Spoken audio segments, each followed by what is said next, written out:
Welcome back to Conflicts of Interest. This is episode 624. I'm the host of the show, Kyle Anzalone. Got a lot of news to get through on today's show, so be sure you share it. It's hosted at the Libertarian Institute. We repost the show on the blog at antiwar.com, YouTube, Rumble, or Odysee for the video version of the show.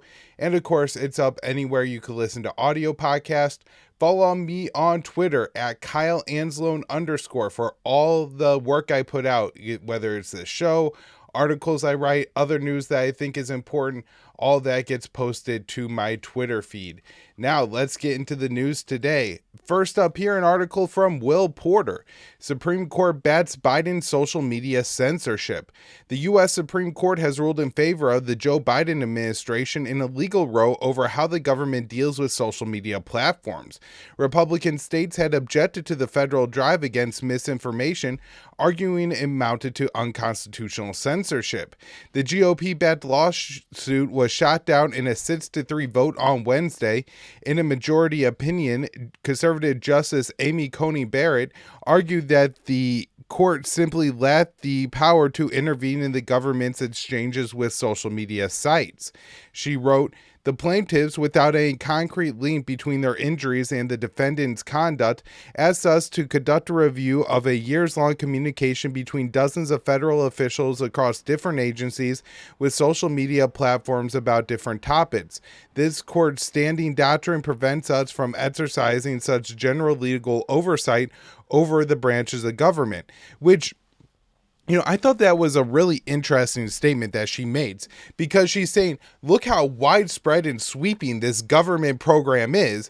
That's why we can't rule on it, which seems, that this would make it even more unconstitutional and more problematic that, they're talking to all these social media companies from all these different federal agencies, making all these threats on all these different issues. This is a major censorship and narrative control operation. And because it's so major, the court's saying, we can't rule on it. And nobody really has standing, even though plenty of people have certainly been harmed by, being removed from social media sites and things like this. So the ruling tossed out a previous decision by a lower court, which had ruled in favor of Republican state attorney generals and a number of private plaintiffs. The case centered on charges that the Biden administration placed pressure on internet platforms to stamp out supposed information linked to the 2020 presidential race and the COVID-19 pandemic, among other issues. Louisiana Attorney General Liz Murrill, who was a plaintiff in the case, called the new ruling disappointing, saying the court gave a free pass to the federal government to threaten tech platforms into censorship and suppression of speech that is indisputably protected by the First Amendment. In a dissent backed by Justices Clarence Thomas, Neil Gorsuch, and Samuel Alito, argued on Wednesday's decision, shrinks the court's duties and slammed the government for placing unrelenting pressure on Facebook to suppress Americans' free speech. Alito wrote, "This court involves the district court termed a far-reaching widespread censorship campaign conducted by high-ranking federal officials against Americans who express certain disfavorable views about COVID-19 on social media. If the lower court's assessment of the voluminous record is correct, this is one of the most important free speech cases to reach this court in years." The Biden administration censorship efforts were outlined in a vast trove of documents leaked to journalist Matt Taibbi and other reporters starting in 2022, dubbed the Twitter Files. The disclosures discovered other social media platforms and showed a massive federal push to scrub certain content from the internet. The campaign was joined by national security officials, the FBI, and top administration staffers who regularly forward posts and profiles to social media sites for deletion or ban. All right, next up here, this one from Connor Friedman, more government surveillance and overreach. Report, U.S. government spies on thousands of Americans' mail every year. So the U.S. Post Postal Service, USPS, has been spying on Americans' mail every year for a decade, including letters and parcels, and provided citizens information to police and elements of the national security apparatus, a Washington Post investigation found. Tens of thousands of requests have been submitted to USPS since 2015. So following such requests from the IRS, FBI, and Department of Homeland Security and other agencies, USPS shared the names, addresses, and other findings from exteriors of Americans' packages and envelopes without court orders. The surveillance system, known as the Mail Covers Program, ostensibly used to track down suspects or evidence. However, the investigation reads, a decade worth of records provided exclusively to the Washington Post in response to a congressional probe shows the Postal Service officials have received more than 60,000 requests from federal agents and police officers since 2015, and that they rarely say no. Each request can cover days or weeks of mail sent to a person or an address, and 97% of the requests were approved, according to the data. Postal inspectors recorded more than 312,000 letters and packages between 2015 and 2023. In the past, USPS has declined to reveal how often it grants the request, arguing in a 2015 audit that would harm the technique's effectiveness by alerting criminals to how it works. Although in that audit, USPS conceded it had greenlit almost 160,000 requests from postal inspectors and law enforcement, with the IRS, FBI, and DHS topping the list. Last May, 8 senators, including Rand Paul, Elizabeth Warren, and Ron Wyden, so that's a bipartisan group, submitted a letter to the USPS law enforcement arm, the U.S. Inspector Service, to request a federal judge's approval for the request, as well as expose more details regarding the program. Officials told to provide this surveillance service and keep postal customers in the dark about that fact that they have been subject to monitoring, the senators wrote. This month, Gary Bartsdale, the chief postal inspector, refused to change policy but furnished nearly a decade's worth of data showing that postal inspectors, federal agencies, and state and local police forces made an average about 6,700 requests per year, and that inspectors additionally recorded data from about 35,000 pieces of mail per year. Bartsdale disputes that the Mail Covers program is a large-scale surveillance apparatus, claiming it's that USPS is bolstering national security states' efforts to carry out the mission and protect the American public. This is kind of baffling because you could say that something violates rights while also bolstering the national security. Now, of course, there's a trade-off there, as our founding fathers recognized, such as Ben Franklin, but still, you would think that he wouldn't make an argument that was so stupid. He argues that the practice has been authorized since 1879, the year that the Supreme Court ruling prohibited government officials from opening American citizens' mail without first obtaining a warrant. He declares there is no reasonable expectation of privacy with respect to information contained on the outside of the letter, whereas the senators emphasized in their letter last year that the exteriors of the mail contain a myriad of personal and sensitive information, such as with whom American citizens are corresponding, places of worship they attend, the bills they are paying, social causes which they contribute, as well as what political views they hold. And so, this could be a way, say, that if there is a political organization, they could essentially figure out who all the members of the organization are, who everybody is on their mailing list, at least their contact list, by finding out where all their letters are going to. So I think there is a lot of information that may not seem transparent. I know most, especially people in my age group, just see the mail as junk mail at this point. Most of the important stuff comes through email these days. But this is still something to be concerned about, and is obviously a mass surveillance program. All right. Now we're going to get into some news on the war in Ukraine. I wrote this one for antiwar.com on June 26th. CNN, Biden will pay U.S. military contractors to work inside Ukraine.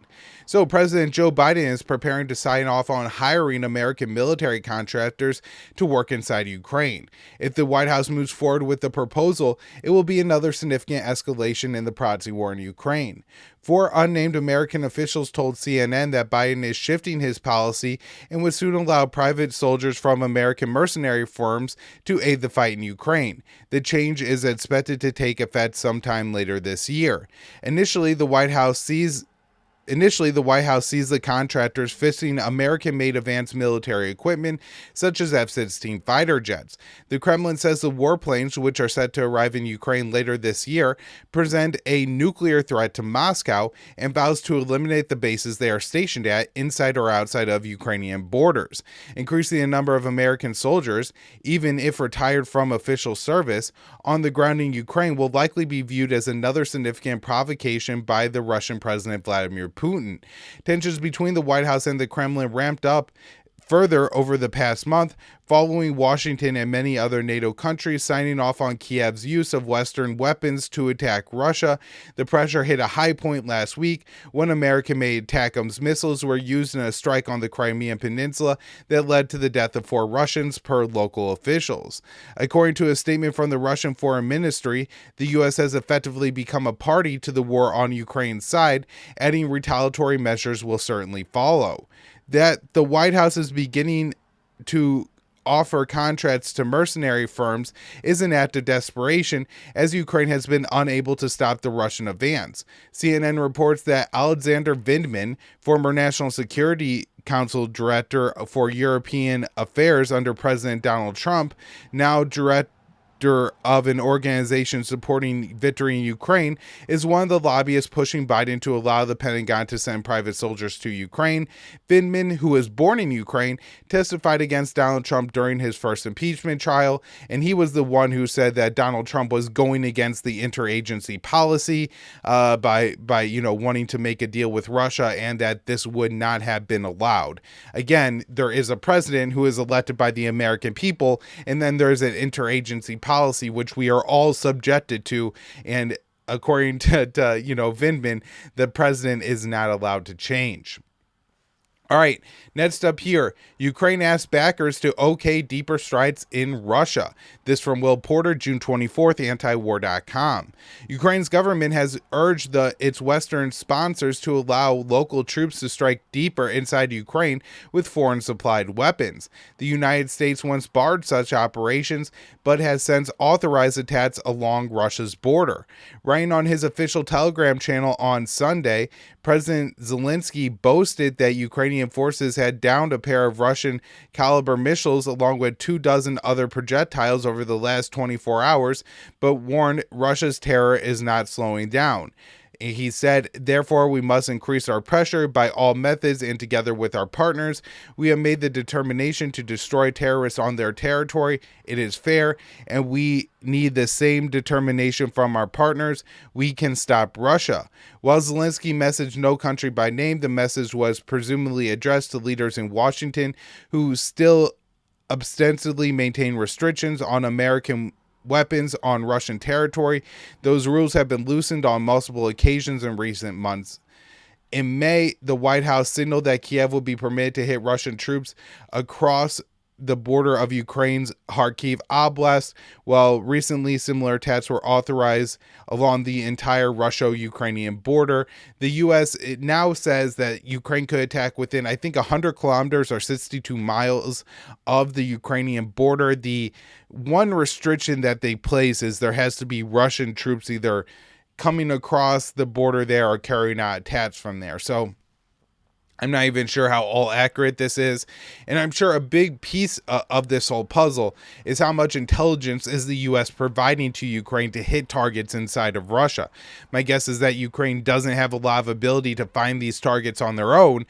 And so this means that the Americans are extremely involved, because there are American missiles, American launchers, American trained troops, and American intelligence, American logistics. It's really just the Ukrainians picking the targets targets and hitting the buttons, but the Americans are essentially doing the rest for them.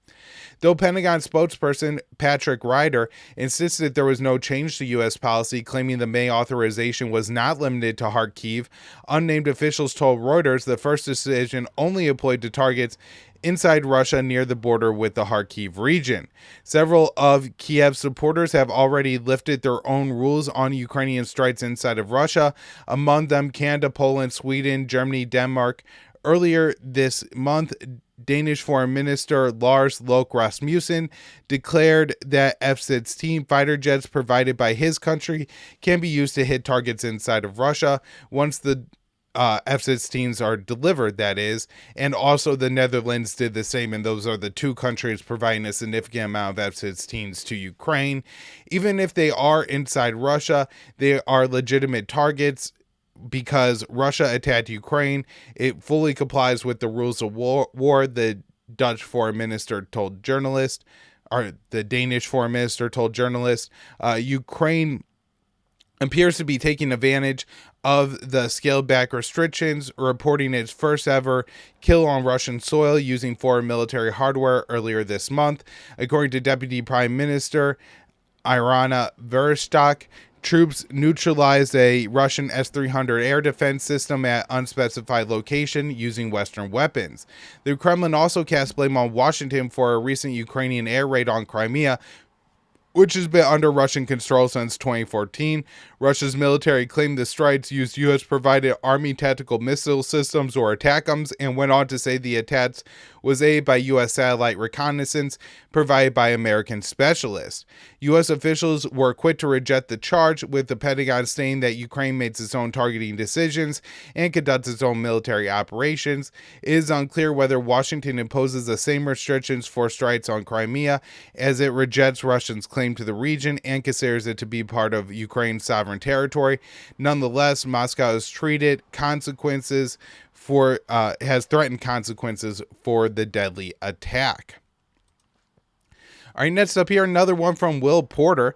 Zelensky SAT's general blamed for massive losses. So Ukraine's President Zelensky has fired Joint Forces Commander Yuri Sodol following reports that he oversaw a catastrophic battlefield loss.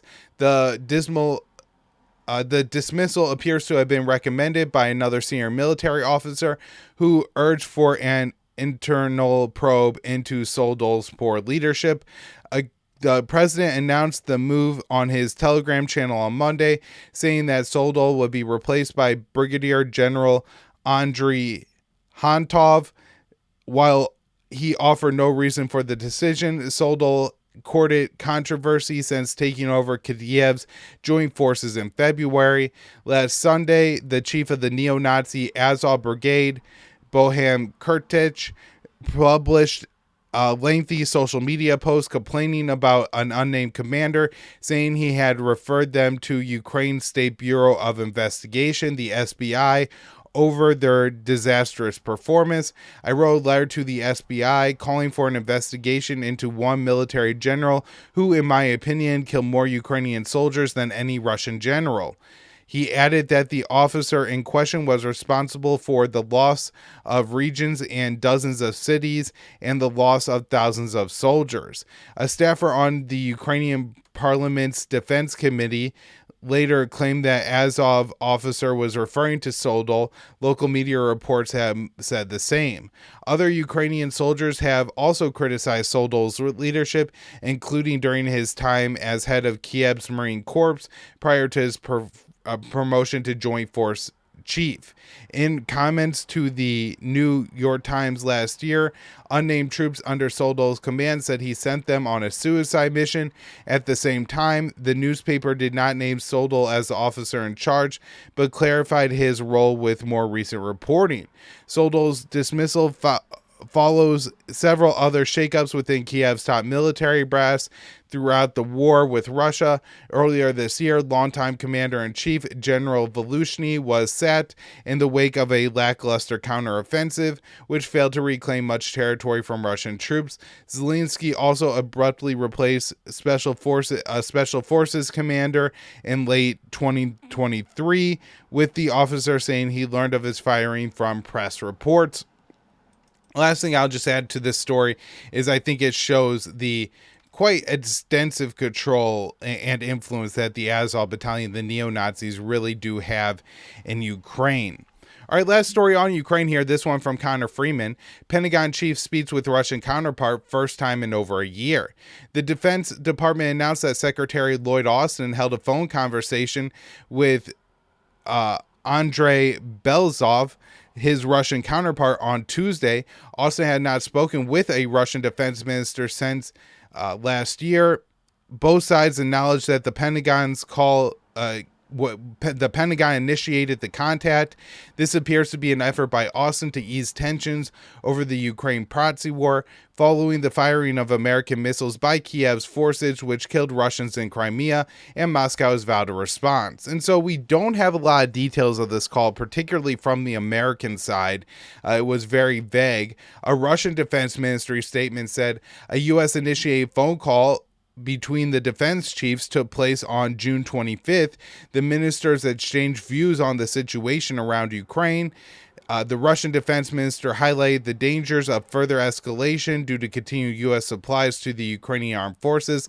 The parties also discussed other issues. So hopefully this means that these two will be talking more. It is very concerning how much we're escalating this war and the lack of diplomacy going on. Oh, I do have one more story on Ukraine here. Oh, two more actually. EU approved military aid to Ukraine drawn from frozen Russian assets. Again, Connor Freeman. European Union foreign ministers have approved for the first time the transfer of approximately $1.5 billion in military and financial aid to Kiev using profits drawn from frozen Russian central bank assets. EU Foreign Policy Chief Josep Borrell made the announcement on Monday, as reports say Washington is preparing to send Ukraine another arms package worth $150 million. The EU also imposed a raft of sanctions on Russia, along with entities in China, Turkey, and India. Given Kiev's long-range missile strikes into Crimea over the weekend, the EU plan comes amid dangerous developments in NATO's Ukraine proxy war. Russia accuses Ukrainian forces of using U.S.-supplied ATACMS with a range of nearly 200 miles and satellite imagery for the attack, which killed at least 4 people and wounded more than 100. Russia's foreign ministry declared that Washington has effectively become a party to the war and threatened retaliatory measures. For almost a year now, Budapest has vetoed further funding of Kiev's war effort using an off-budget fund known as the European Peace Facility, worth 6 billion euros. Another fund holding 5 billion euros is blocked as well. Borrell referred to this security difficulty during a presser following the foreign ministers' meeting in Luxembourg. Using interest profits seized off of Russian assets was seen as a workable alternative. Such an international theft marks an unprecedented escalation in the economic war targeting Russia. Earlier this month, G7 leaders agreed to provide Ukraine with $50 billion by the end of the year using stolen Russian funds. According to the South China Morning Post, a legal analysts noted that as Hungary abstained on the decision to use the frozen assets for Ukraine, and that the new aid is delivered from the Russian central bank assets and not the EU fund, Budapest's veto does not apply. Therefore, Borrell said it is not necessary to involve Hungary in the decision-making process. In keeping with Budapest's objections against the bloc support for the Ukraine war, the Hungarian foreign minister condemned the move and said it violates EU rules. Some 90% of the aid dispersed will be for weapons to support Ukraine's war, while 10% will go towards direct financial aid. Per EU diplomats, Berlin and Prague were selected to use the stolen Russian proceeds first to send Ukraine more air defense as well as artillery shells. The European Commission says it has frozen roughly 210 billion euros in Russian central bank funds. Between the US and Europe, about 280 billion in Russian assets have been seized. Euroclear, a financial institution based in Brussels, holds the majority of the European-held assets and claims to have extracted 4.4 billion in interest profits last year. Moreover, the ministers announced a series of new sanctions against Russia, including asset freezes and travel bans imposed on 69 individuals and 47 entities they claimed are linked to the Kremlin's invasion. Organizations based in China, Turkey, and India were also hit with the EU export ban over accusations these entities provide goods and services bolstering Moscow's war effort. Following a 9-month grace period, the Zengbree port in Belgium will be banned from exporting Russian liquefied natural gas to countries outside of the European Union. The bloc is also targeting 27 vessels alleged to be a part of what is dubbed Russia's shadow fleet, used to transport crude oil and circumvent Western economic penalties. Last year, Chris Weaver, the chief executive officer of strategic consultants at Micro Advisory Ltd, told Newsweek that Russia has greatly dispersed fleet ownership with flexibility to disappear and reappear with new names faster than the G7 and EU can catch them. Despite this, the U.S. sanctions blitz, Moscow became the top supplier of crude to India and China during the first year of the war. Washington is said to be announcing a new arms package on Tuesday. According to two U.S. officials speaking with the AP, the weapons will reportedly be pulled from Pentagon stockpiles using the Presidential Drawdown Authority. One official said cluster bombs were not a part of the arms transfer, but did not confirm whether there will be a tranche of ATACMS included. Russia maintains that U.S. provided cluster bomb variant of the long-range munition fired by the HIMARS system was recently used in an attack on Crimea. We've talked about that quite a bit on today's show. All right, this is the last EU story, your Ukraine story here. EU expected to sign security agreement with Ukraine. So Ukrainian President Zelensky is expected to sign a security pact with the European Union on Thursday. A draft of the agreement has already been viewed by Reuters. For years into the future, it pledges the bloc will continue delivering weapons and other aid. Washington, London, Paris, and Berlin have all inked similar pacts with Kiev. Reuters reports the deal, to be sealed tomorrow, outlines the bloc's commitment to assist Kiev in 9 areas of defense and security policy, such as defense industrial cooperation, military training, arms shipments, and demining. The signing will take place at the European Union's Leaders Summit in Brussels, the diplomat said. If future aggression occurs, the document stipulates the EU will consult with Kiev within days' time to assess Ukraine's need and swiftly determine the next steps per the commitments. Officials explained this is not a mutual defense pact, but rather constitute pledges which will remain intact as Ukraine pursues its European path to furnish Kiev with weapons and other assistance it requires to deter any future invasion. It will be reviewed within at most a decade, and it seems like this is going on more and more as it's clear that they're not going to let Ukraine into NATO, and so they need ways to placate Zelensky and make sure that Kiev continues to fight Russia, because they see that as a benefit to them in weakening Russia at little cost because their people aren't dying.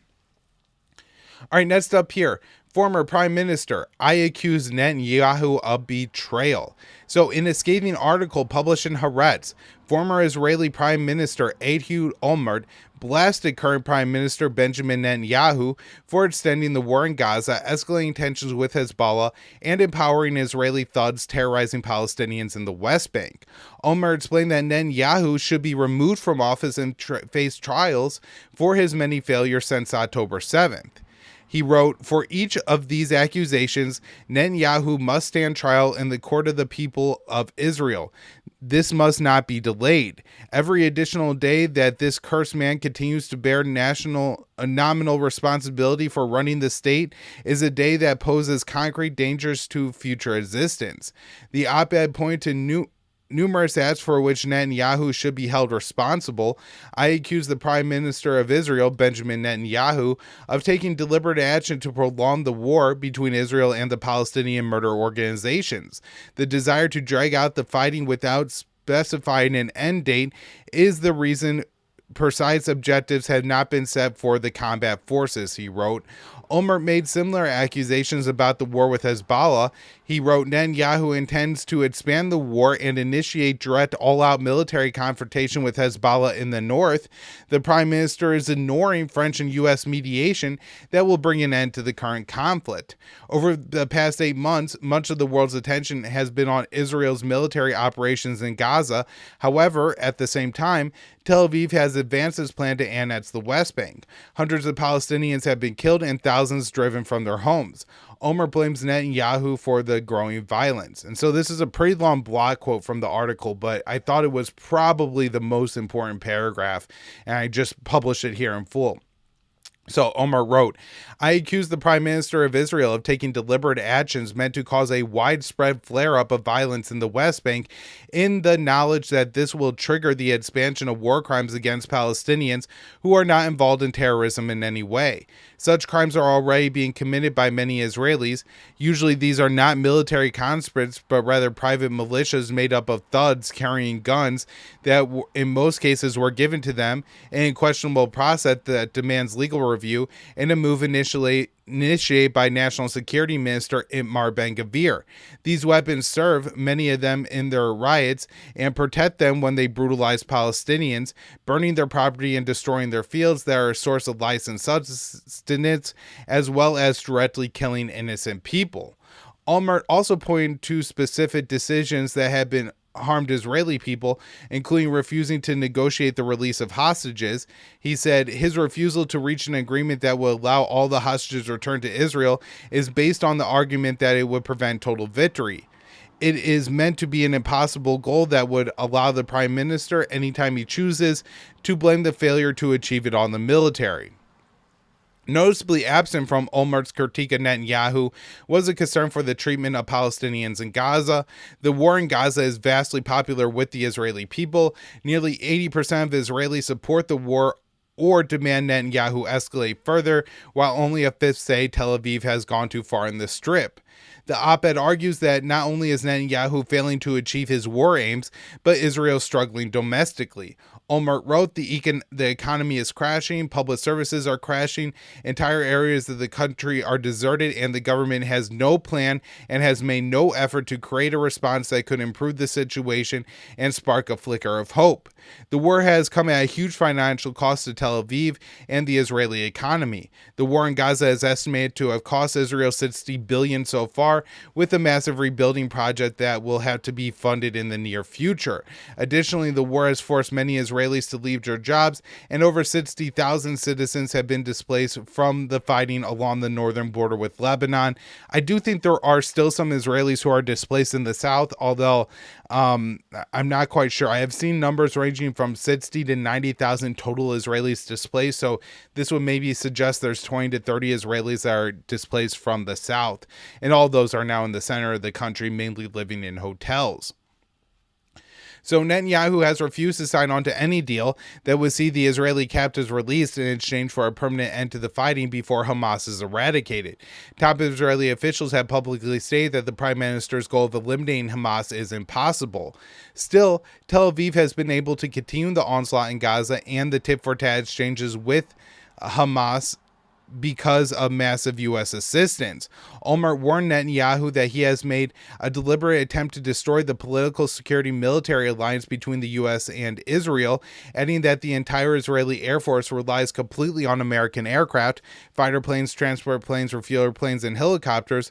All of Israel's air power is based on the American commitment to defend Israel.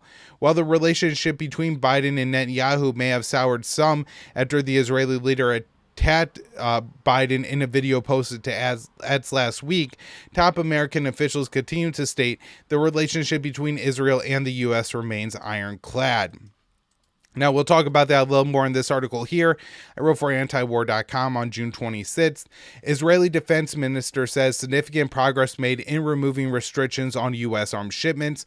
So the Israeli defense minister, Yoav Gallant, claims he made significant progress on increasing the flow of weapons from the U.S. to Tel Aviv. The White House has blocked the shipment of one shipment of 2,000-pound bombs over concerns that heavy munitions would be used in densely populated areas of Gaza.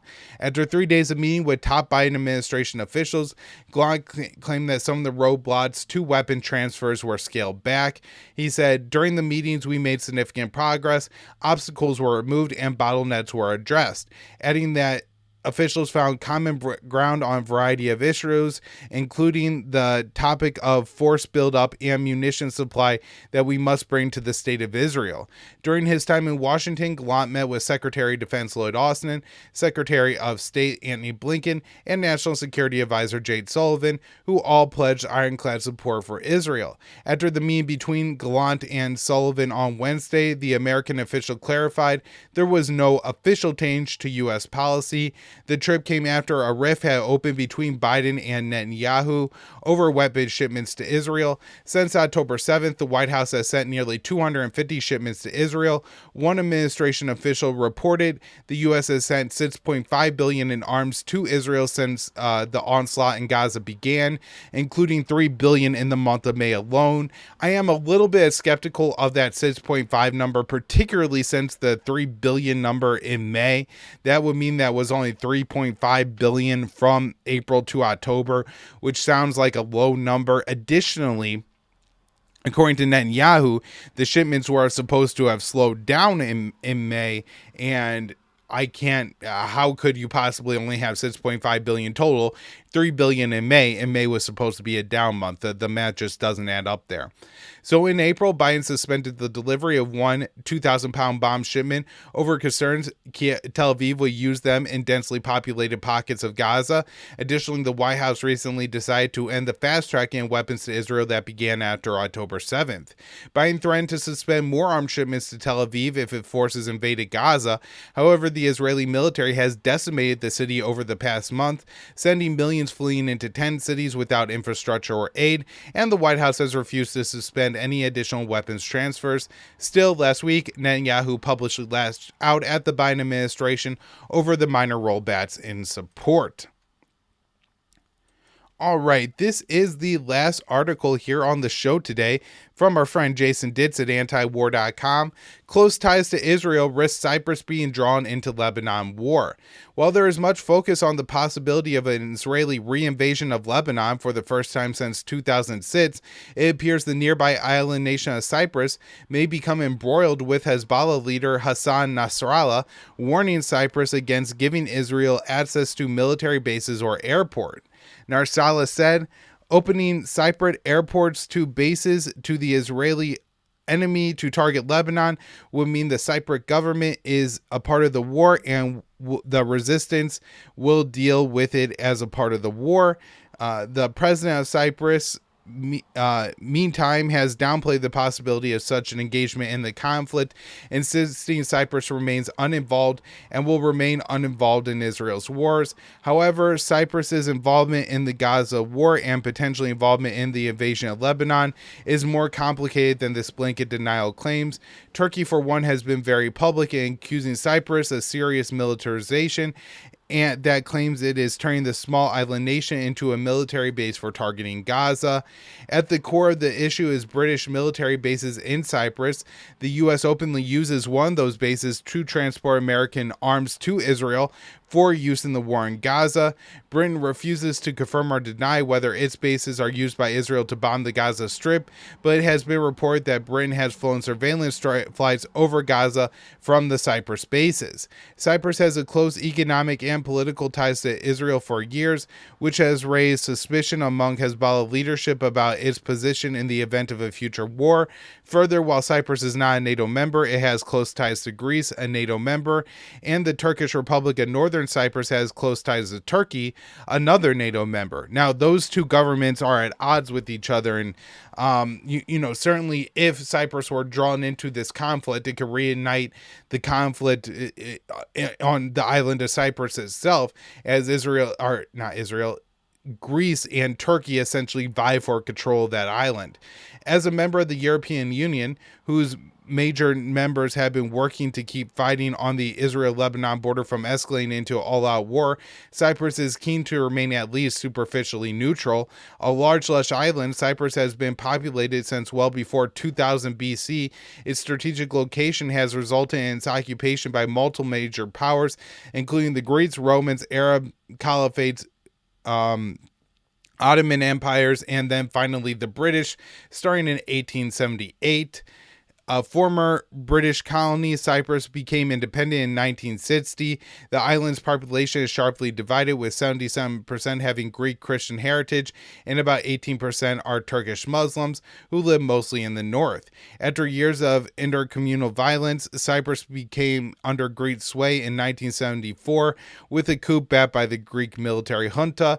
This precipitated a Turkish invasion that led to the establishment of the Turkish Republic of Northern Cyprus in 1983. Which Turkey alone recognizes. The Republic of Cyprus became an EU member in 2004, only about 100 miles from the Lebanese coast, where it could easily bring Cyprus into range of Hezbollah rocket fire. So this does seem like another reason why we don't want war in Lebanon, because it could span to the rest of the region. This doesn't just include Iraq or Iran, as we've been recently talking about Yemen, as we've been recently talking about Syria, as we've been recently talking about, but also Cyprus. All right, everybody, that's going to do for the show today. Thank you all so much for tuning in. One more show this week. Friday show will be out tomorrow morning.